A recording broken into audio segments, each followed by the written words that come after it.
Так, эта шапка хороша, но не для такой погоды.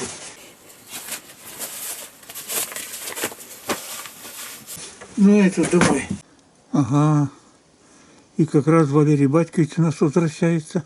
Я всякую хотел взять, но там вот 2 ручья там между озерками там. Второе так размытое, я не решился там ногой ступить. И что, на лодке пойдем? Потом на лодке возьму, потом. Ну я на лодке до туда доплыву, утку все равно подбирать. Ну что, поехали. Ты, куда без меня? В принципе, ледок почти растаял. Мало осталось.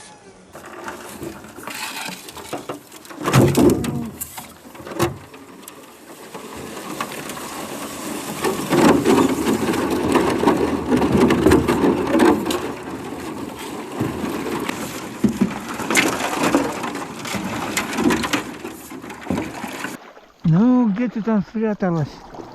А, вижу. Ну, извиняюсь.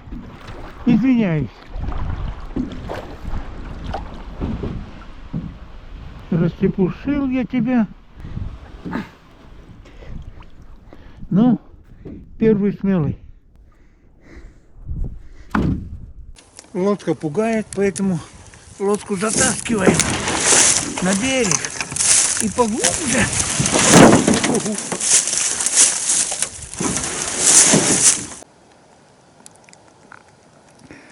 Кряковый подплыл, давай вы подплывайте.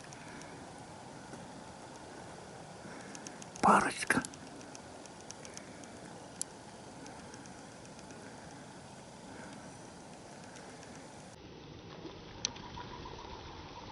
Да, кто ожидал, что такая суровая весна у нас будет. Блин, ноги замерзать стали.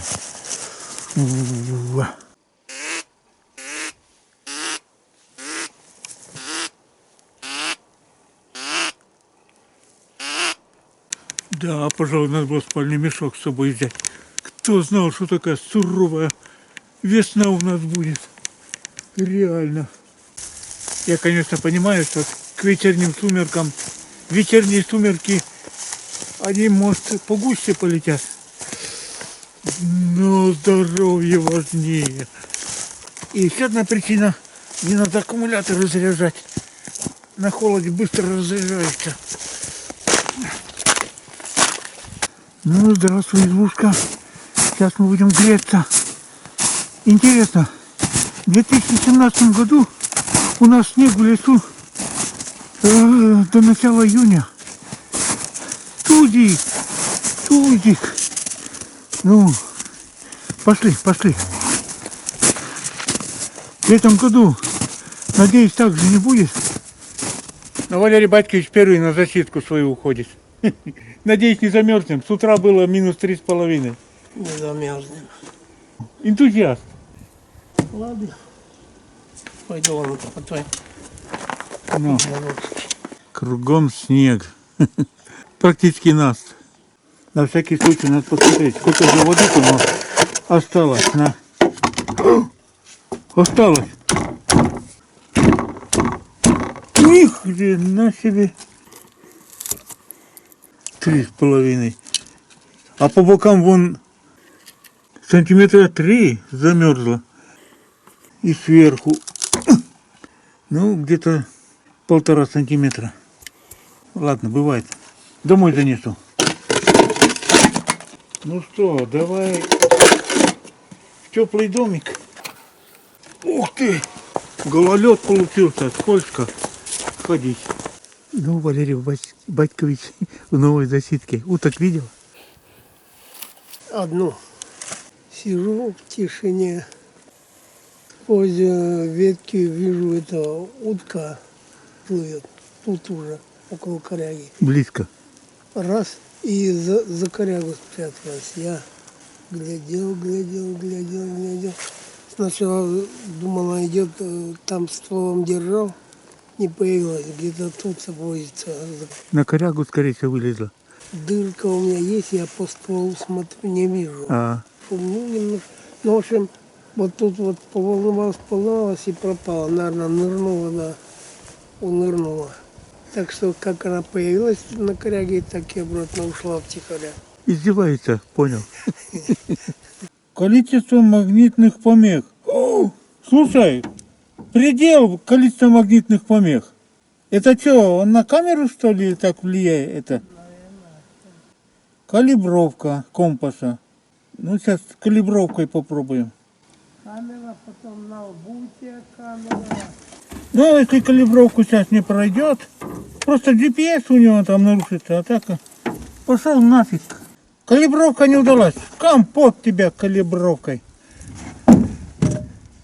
Наверное, все-таки близко камера эти помехи дает. Этот случай показал, что даже две выключенные видеокамеры поблизости GoPro 10 и Sony 625 напрочь отбивают способность работать у квадрокоптера. Он начинает показывать сильнейшее магнитное возмущение. Уголок леса, выдающийся в болото, мы называем его углом. Отличнейшее место для весенней охоты. Правда, только если весеннее половодье заливает это болото. Когда только озерки, то утки крайне редки.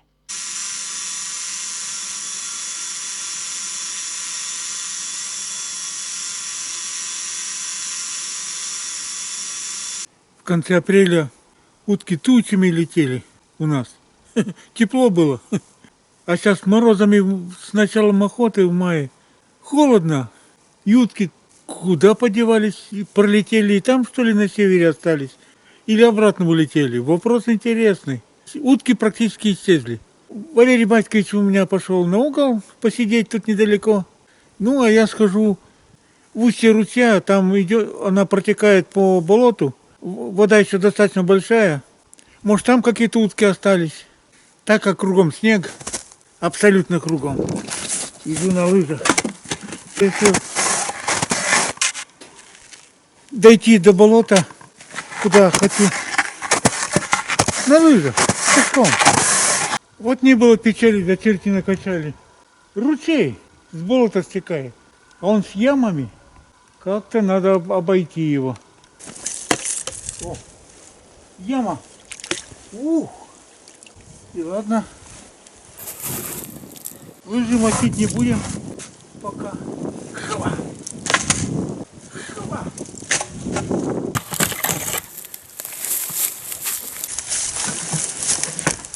Привет, лыжи. Что я, железный феникс, что ли? Фух. Так, ладно. Легкий перекур. 5 секунд. Когда мы разошлись, -3 было. С половиной. Фух. Ну ладно, еще 5 секунд. Отдыхаем. Так, подходим к ручью. Какой он там? Большой, маленький? О, маленький. На половодье близко подступило. Еще бы чуть-чуть и залило переход. Ну, надеюсь, этот ручей я без особого напряга пройду.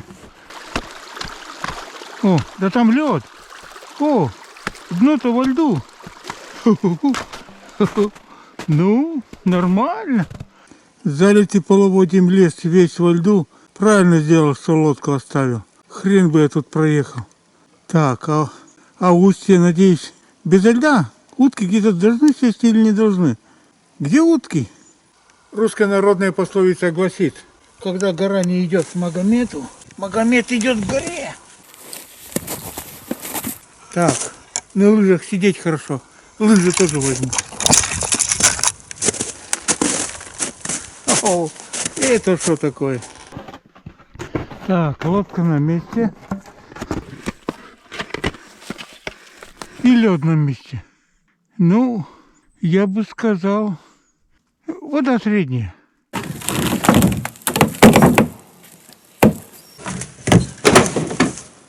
Веревка вмерзла. Вот блин. Ну что ты?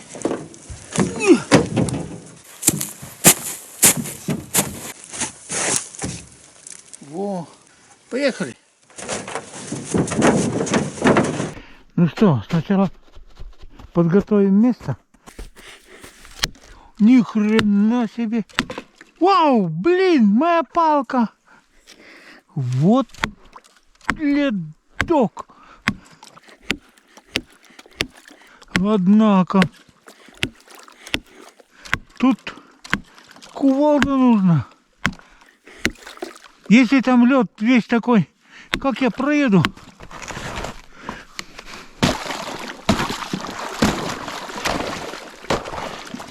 Ну хотя бы так. Ну веслом, конечно, вредно для здоровья, но чуть-чуть-то, наверное, можно. Вот так хотя бы.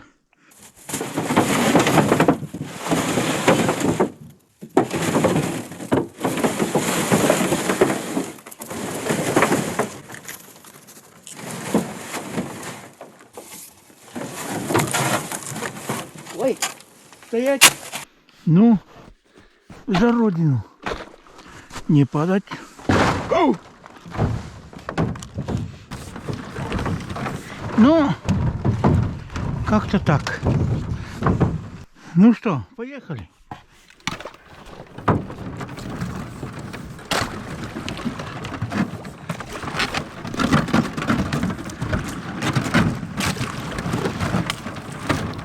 Сколько эти морозы продержатся, интересно? Что-то прогноз погоды намекает, что достаточно долго. У нас, по крайней мере. Это значит, в ближайшее время тут делать нефиг. Посмотрим сейчас. Ну-ну, ты куда, Одиссей? Ломайся давай. Вода падает, и льдинки в воздухе остаются. Разноцветие делают. Этот год прилично не похож на стандартные года весенние. Хотя бывает. По-моему, утки на 90% обратно улетели. В Сочи погреться. Там под плюс 30. Озера сильно во льду в этом году. Этот ручей и то по краям во льду. Лес, там, где лес залился водой весенним половодьем, все во льду. Да лед такой, что вот я палкой бить начал, палку сломал. А самое главное, уток мало. Практически нету. Этот ручей из болота стекает. Он более теплый всегда. Там ила девать некуда. Торфа. Поэтому вот здесь болото заливает. И на эту чистую воду утки садятся.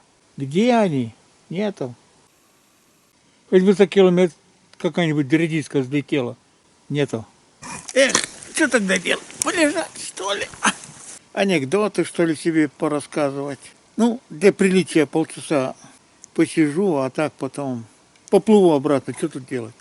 А тут вообще нету.